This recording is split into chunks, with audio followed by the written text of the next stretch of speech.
以下落嚟會為大家介紹一個環保袋。呢一個環保袋只需要用90度嘅熱水就可以將佢分解。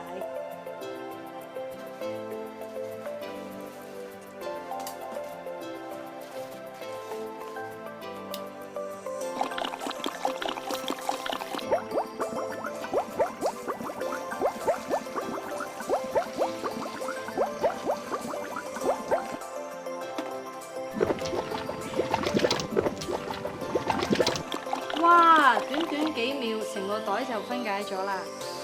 大家應該選用真正嘅環保產品，為保護地球出一分力。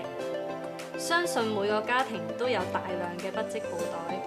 其實大家有所不知，呢啲不織布袋埋咗落去堆填區裏面，經過好多年之後都唔能夠分解，而且對環境造成唔能夠逆轉嘅傷害。